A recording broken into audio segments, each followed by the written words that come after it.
Dawn breaks slowly over the Massachusetts countryside.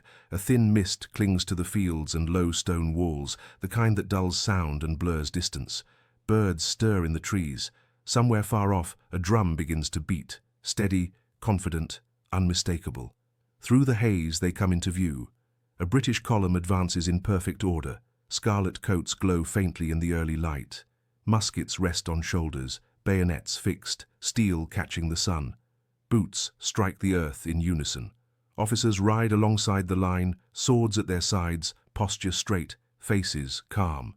This is the most powerful army in the world, trained in the wars of Europe, drilled to perfection, certain of its superiority. They have fought on open plains against other professional armies. They have crushed rebellions before. These colonists, farmers, hunters, shopkeepers are no match, or so they believe. The column moves forward, banners fluttering gently. Commands are barked sharply, carried down the line.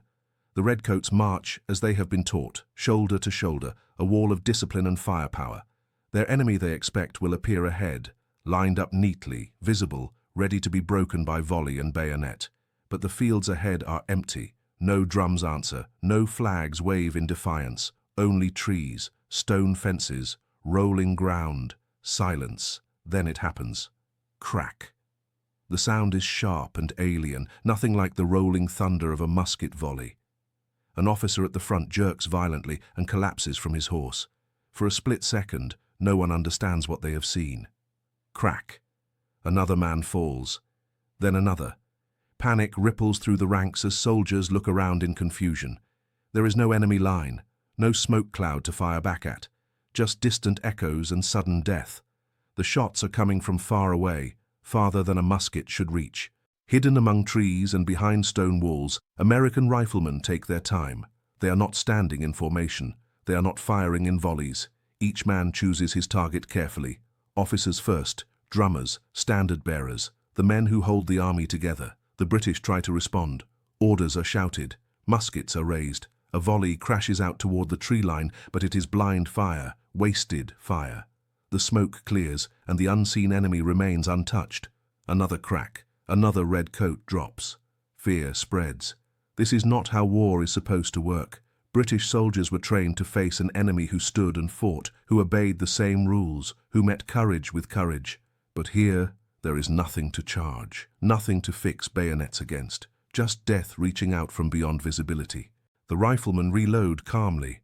Unlike muskets, their long rifles take longer to load, but they do not rush. They have learned patience from hunting deer in dense forests, from surviving on the frontier. One shot, one kill. Then silence again. To the British, it feels like the land itself is fighting them. Officers shout for order, but order is slipping away. Men hesitate to advance. Every step forward feels like stepping into an invisible crosshair. Discipline strains under a terror no drill manual ever prepared them for. This moment, this realization, is the beginning of something larger. The British Empire has brought European warfare to America, but America will not fight by European rules. What began as a march of confidence is turning into a lesson written in blood. That in this strange, vast land, tradition can be a weakness, and that a farmer with a rifle, hidden and patient, can humble the greatest army on earth. To understand why this moment shocked the British Army so deeply, you have to understand how they were trained to fight, and how completely different the world of America was from the battlefields of Europe. For more than a century, European warfare had followed a strict code. Armies fought in open fields where visibility mattered as much as courage. Soldiers stood shoulder to shoulder in long lines, moving and firing as one. Discipline was everything. A man was not expected to think, he was expected to obey. Victory came not from individual skill, but from cohesion, timing, and the ability to maintain formation under fire. The British Army excelled at this system. Redcoats were drilled relentlessly. They learned to load and fire their smoothbore muskets with mechanical precision, 3 to 4 shots per minute if trained well. Officers enforced order with iron discipline. When two armies met, they exchanged volleys at close range, smoke billowing, ranks falling, until one side broke and fled. Bayonets finished what gunfire began. This was how wars were won, and by those rules, Britain was nearly unbeatable. But America was not Europe. The colonies stretched across vast forests, hills, swamps, and mountains. Roads were poor, towns were scattered. Much of the population lived far from any city, surviving on farms carved out of wilderness. Life on the frontier demanded self-reliance. Men hunted not for sport, but to feed their families. A missed shot meant hunger. Out of this environment came a very different weapon. The American long rifle, often called the Pennsylvania or Kentucky rifle, was not a battlefield weapon in the European sense. It was longer than a musket, with a rifled barrel that spun the bullet, giving it far greater accuracy. Where a musket was reliable at maybe 80 to 100 yards, a skilled rifleman could hit a man-sized target at 200 yards or more. The trade-off was speed. Rifles took longer to load. They fouled more easily. They lacked bayonets. On a traditional battlefield, surrounded by charging infantry, a rifleman was vulnerable. But America rarely offered traditional battlefields. Colonial fighters learned to use cover instinctively. Trees, fences, hills, and buildings were not obstacles.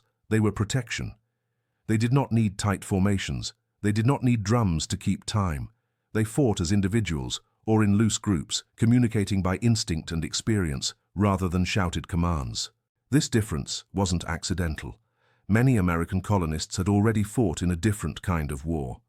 During the French and Indian War, colonial militias and frontier fighters clashed alongside British regulars against French forces and their Native American allies. In those forests, European tactics failed badly. Marching in rigid lines made soldiers easy targets. Officers in bright uniforms were obvious marks. Some British commanders learned, others did not.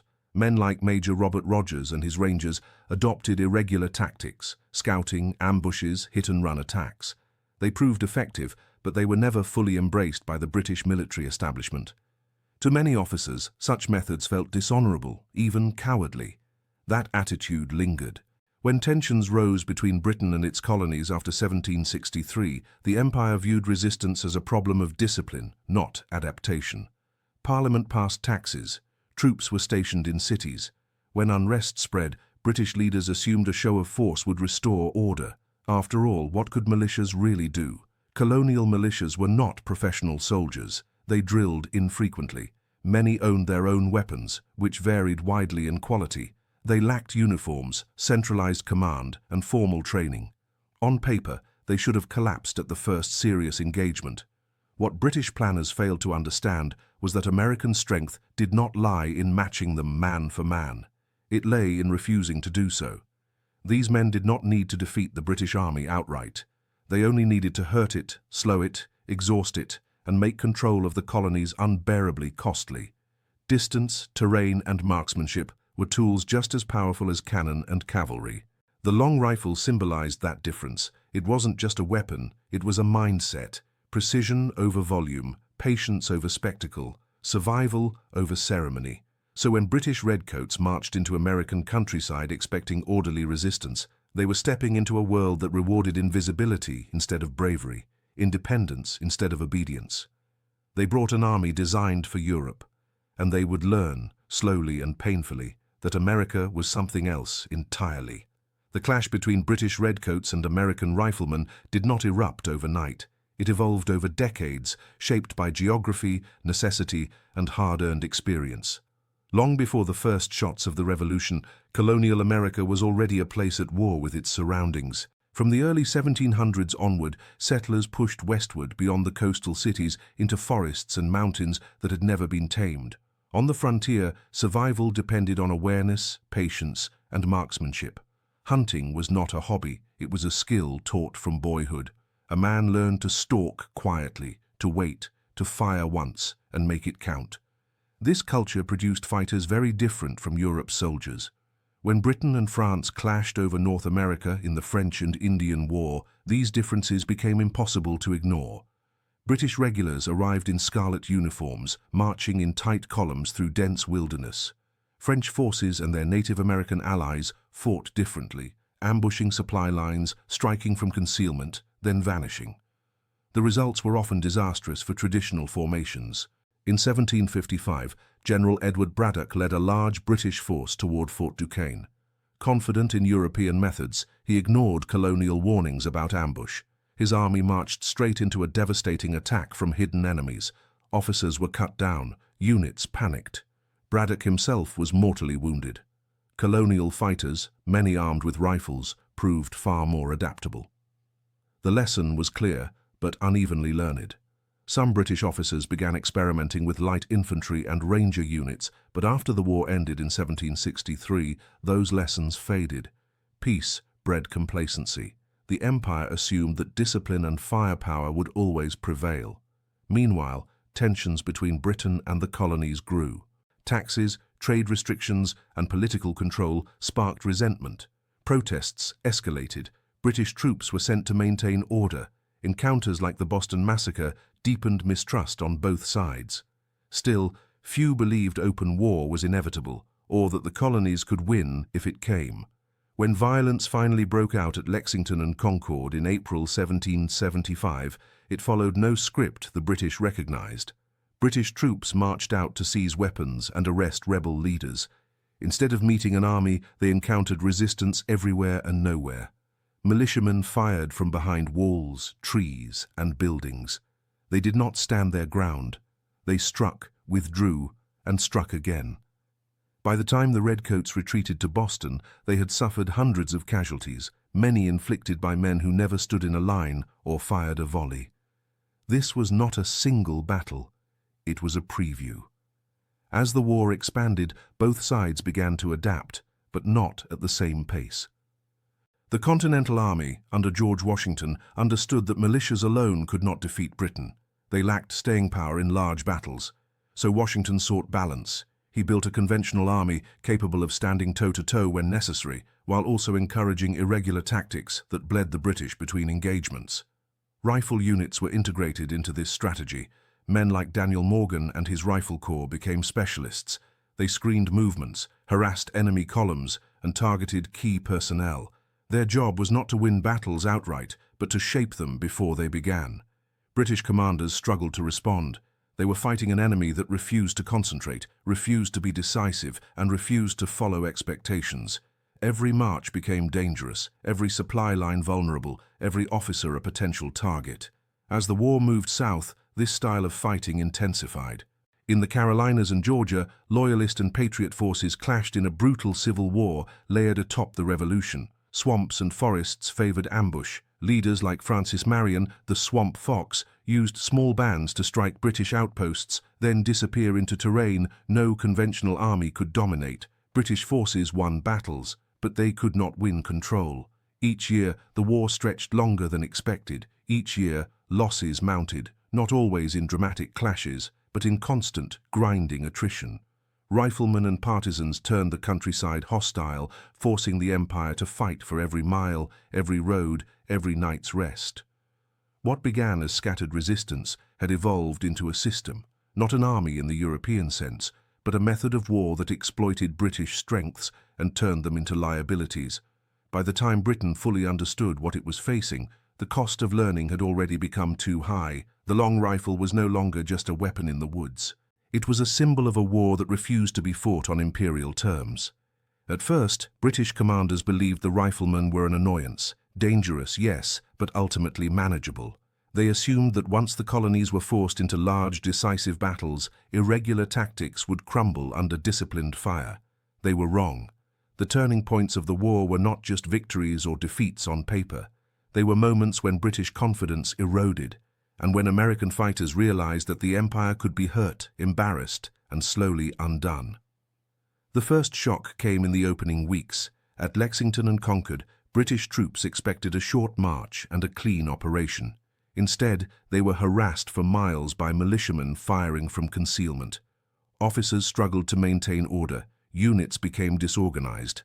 The retreat to Boston felt less like a withdrawal and more like a running fight through hostile territory.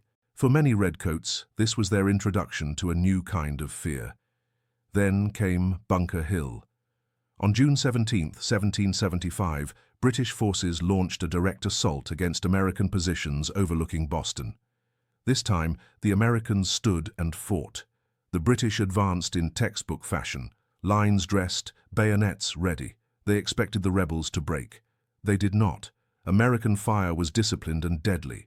Though not primarily riflemen, the defenders inflicted massive casualties. British officers fell in alarming numbers. The hill was eventually taken, but at a cost that stunned London. Victory had never felt so hollow. Bunker Hill proved something dangerous. Americans could stand in open battle and still hurt the British badly. Combined with irregular warfare, this was a terrifying prospect. The war widened. As campaigns moved through New York, New Jersey, and Pennsylvania, riflemen increasingly played a shaping role rather than a starring one. They screened movements, gathered intelligence, and punished exposed units. British columns learned to expect fire from unseen distances. Marching became tense. Camps were uneasy. Then came Saratoga. In 1777, British General John Burgoyne advanced south from Canada, confident he could split the colonies in two. His army was well-equipped, professional, and supported by allies, but the countryside turned against him. American riflemen and militia swarmed his flanks. Supply lines were cut. Foraging parties vanished. Officers were sniped at from beyond musket range. Burgoyne's army slowed, then stalled, then bled. At Freeman's Farm and Bemis Heights, Daniel Morgan's riflemen played a crucial role. They targeted British officers relentlessly, sowing confusion and hesitation. Command structures fractured under fire they could not effectively answer. When Burgoyne finally surrendered, it was more than a military defeat. It was a strategic earthquake. France, watching closely, now believed the Americans could win. Without Saratoga, French intervention might never have come, and without French support, independence would have been far harder, perhaps impossible, to secure. In the south, the war took an even darker turn. British strategy shifted toward winning over loyalists and crushing rebellion region by region. But the terrain favored the Americans. Swamps, forests, and backcountry settlements became battlegrounds of ambush and reprisal. Francis Marion, Thomas Sumter, and Andrew Pickens led small mobile forces that struck British outposts and supply depots. Riflemen were central to these actions, fast, accurate, and elusive. British troops found themselves fighting shadows. Every attempt to impose order created new enemies. At Kings Mountain in 1780, backcountry riflemen, many with no formal military training, destroyed a loyalist force in a brutal, close-fought battle. It was a clear sign that control of the countryside could not be imposed from the top down. By now, British morale was cracking. Soldiers knew that bright uniforms made them targets. Officers faced constant danger. Trust in the safety of camps, roads, and rear areas eroded. A war meant to be quick and decisive had become endless and exhausting. The final turning point was not a single shot, but accumulation, years of attrition, years of marching through hostile land, years of fighting an enemy who could vanish at will. By the time Yorktown arrived, the British were fighting not just American armies, but the consequences of a war fought on the wrong terms from the very beginning. The riflemen had never replaced traditional armies. They had made those armies vulnerable, and that vulnerability changed everything. The story of American riflemen is not just one of tactics and strategy, it is a story of individuals, men shaped by frontier life, thrown into a global conflict, and asked to fight an empire in ways no rulebook allowed. They came from farms, hunting cabins, and small towns. Many arrived with their own rifles, worn smooth from years of use. These weapons were not uniform. Some were long and slender, others heavier, all customized by local gunsmiths. Powder horns bore personal carvings. Bullet pouches showed signs of long travel and hard use. These men did not look like soldiers, and that was precisely their advantage. One of the earliest and most famous units was Daniel Morgan's Rifle Corps. Raised in 1775, Morgan's men were selected for their marksmanship. To prove their skill, recruits were asked to hit targets at distances British officers considered impossible. They wore hunting shirts instead of uniforms, blending into the landscape rather than standing out from it. Their role was clear: harass, disrupt, and unsettle. At the Battle of Quebec, Morgan's riflemen fought in brutal urban combat, advancing through narrow streets and snow-filled alleys. Though the assault failed, their aggression and accuracy impressed allies and enemies alike. As the war progressed, riflemen were rarely used in massed assaults. Instead, they were placed on the edges of battles, on flanks, in woods, on high ground, where their fire could shape the fight without exposing them to bayonets. At Saratoga, this approach reached its peak. British officers began falling early in engagements. General Simon Fraser, a respected and capable leader, became a focal point. According to accounts, American commanders recognized that Fraser's leadership was holding British lines together. Daniel Morgan reportedly pointed him out. A rifleman named Timothy Murphy climbed a tree, steadied his rifle, and fired. Fraser fell mortally wounded. British morale faltered almost immediately. Whether every detail of that story is true matters less than why it endured. It captured the psychological reality of the war. Leadership was no longer safe. British officers were trained to lead from the front, to be seen, to be followed. In America, visibility meant vulnerability. Each fallen officer sent a message that discipline alone could not protect rank or experience. Elsewhere, riflemen reshaped everyday warfare. British supply wagons were constant targets. A single shot could kill a driver, scatter animals, and delay an entire column. Foraging parties, essential for feeding armies in the field, were ambushed regularly. Men sent out for food sometimes never returned. In the South, warfare grew even more personal. Loyalist and patriot neighbors turned on one another. Riflemen knew the land intimately. Paths, creeks, hiding places learned over a lifetime. They could strike at night, vanish into swamps, and reappear miles away by morning. Francis Marion's men were famous for this. They traveled light, carried little, and relied on speed and surprise. British officers complained they could never pin him down. Every victory seemed temporary, but this style of fighting came at a cost. Riflemen were not immune to fear or loss. They lacked the protection of formations. Capture could mean execution or imprisonment in horrific conditions. Their families were often exposed to retaliation. Homes were burned, livestock seized. The war blurred the line between soldier and civilian. British soldiers, too, were human. Many Redcoats were young men far from home, fighting in unfamiliar terrain against an enemy they could not see. Marching through forests where every sound might signal an ambush took a mental toll. Sleep was restless. Trust eroded. Discipline weakened under constant stress. Some adapted. Light infantry units learned to spread out, to take cover, to fight fire with fire. But adaptation came slowly and often too late. One British officer wrote bitterly about fighting men who skulked behind trees rather than standing openly. To him, it felt unfair. To the Americans, it felt necessary. The contrast defined the war. Traditional battles like Camden and Cowpens showed both sides experimenting, sometimes successfully, sometimes disastrously, with blending conventional and irregular tactics. At Cowpens, Daniel Morgan used militia and riflemen to draw British forces forward before delivering a crushing counterattack. It was a perfect example of how frontier fighters and formal armies could work together. By the end of the war, riflemen had not replaced muskets, artillery, or disciplined ranks, but they had altered the battlefield permanently. They made leadership dangerous, movement costly, confidence fragile.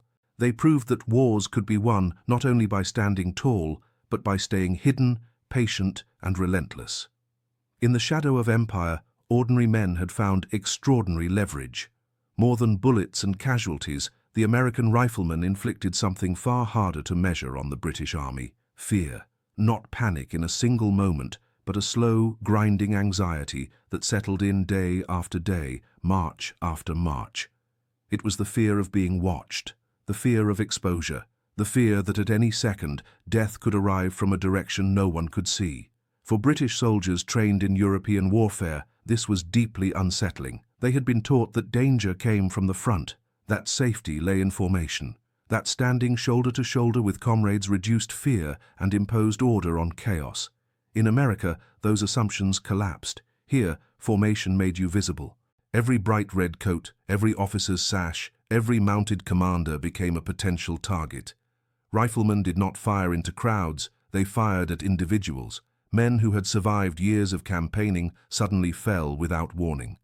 Officers felt it first. They were expected to lead from the front, to stand tall, to be seen. But visibility meant risk.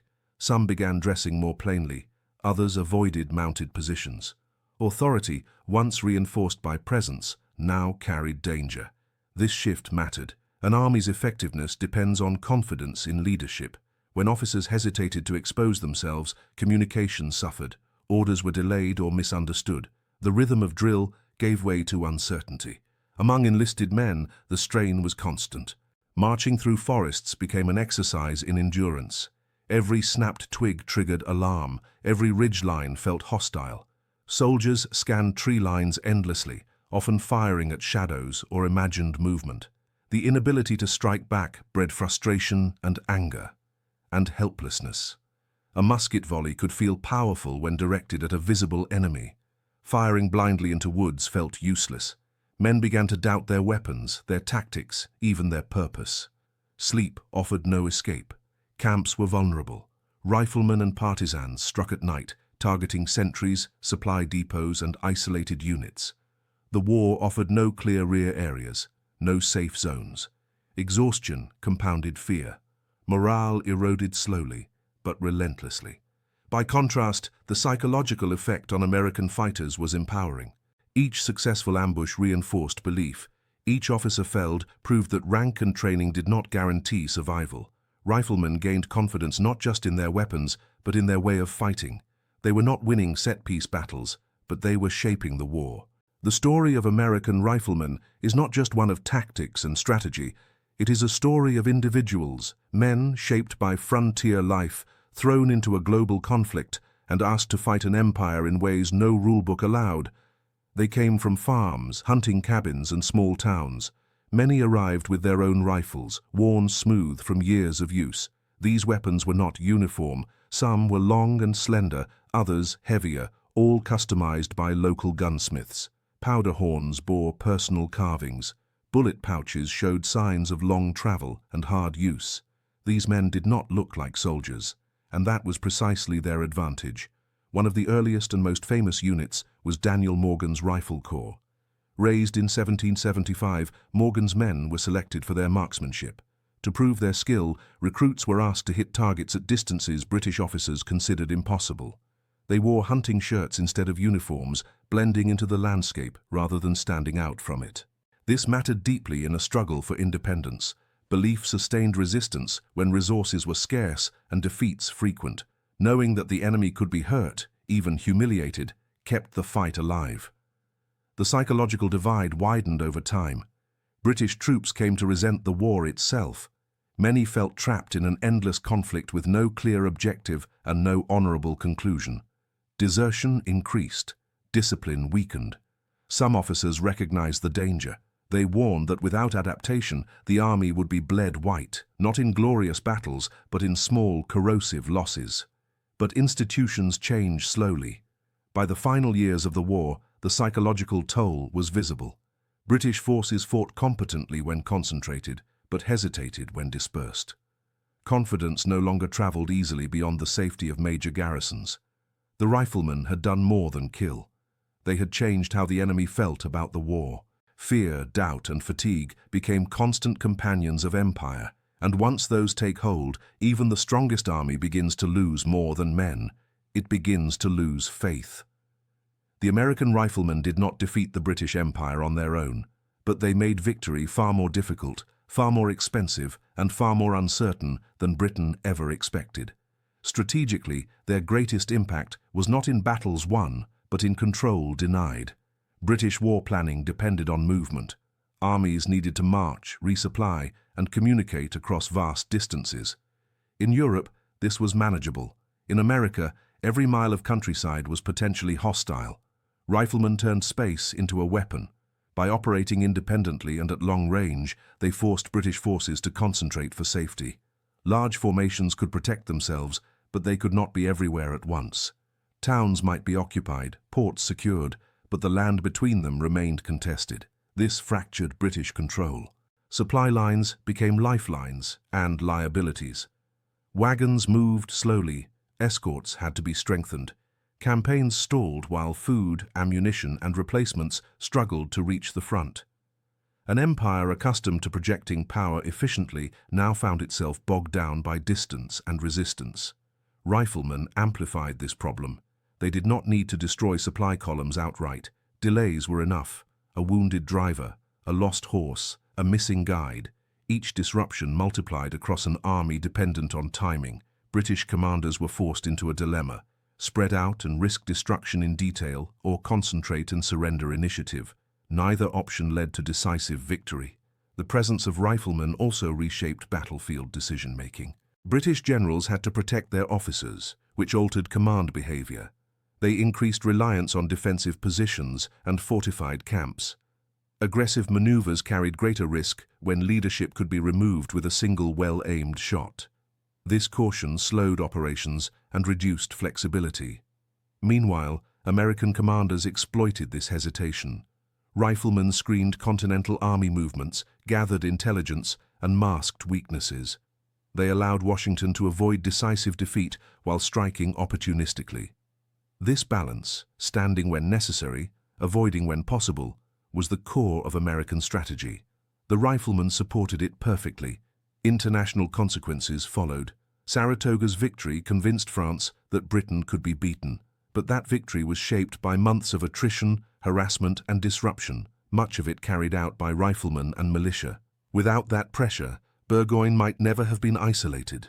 Once France entered the war, Britain faced a global conflict. Resources were divided, naval priorities shifted. The American theater was no longer the empire's sole focus. All of this traced back to the inability to quickly subdue the rebellion. The riflemen also left a lasting mark on military thinking. European observers noted the effectiveness of dispersed fighters and accurate fire.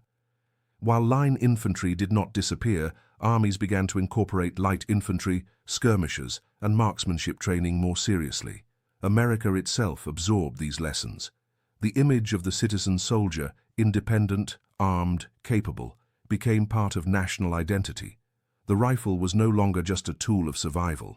It was a symbol of resistance and autonomy. In strategic terms, the riflemen ensured that Britain never fully controlled the war's tempo. They stretched it, complicated it, made it unpredictable. And in doing so, they transformed what Britain assumed would be a short rebellion into a prolonged struggle that the empire ultimately chose not to continue. Sometimes victory does not come from overwhelming force. Sometimes it comes from making force ineffective. When the guns finally fell silent, the American riflemen faded back into the countryside they had emerged from. There were no grand parades for most of them, no uniforms to hang in closets. Many returned to farms scarred by war, families altered by loss, and communities deeply divided by years of violence. But the legacy they left behind was immense. The American Revolution proved that a global empire could be challenged not just by rival states, but by a population fighting on its own terms. Riflemen embodied that truth. They showed that skill, terrain, and willpower could offset training, numbers, and tradition. Their influence reshaped military thought. Future armies paid closer attention to skirmishers, light infantry, and marksmanship. The idea that soldiers could operate independently using cover, initiative, and precision became increasingly important in modern warfare. From the Napoleonic Wars to later colonial conflicts, the lessons of America lingered. In the United States, the rifleman became a national symbol. He appeared in art, folklore, and memory as the embodiment of independence, self-reliant, patient, and unbowed. This image was romanticized, simplified, and sometimes exaggerated, but it endured. The frontier fighter stood for the belief that ordinary citizens could stand against overwhelming power. Yet the reality was more complex. Riflemen alone did not win independence. Victory required alliances, diplomacy, conventional armies, and sacrifice on many fronts. The rifle was one thread in a larger tapestry of war, but it was a thread that changed the pattern. By refusing to fight the way Britain expected, American fighters forced the empire to confront the limits of its power. They turned confidence into caution, strength into vulnerability, and order into uncertainty.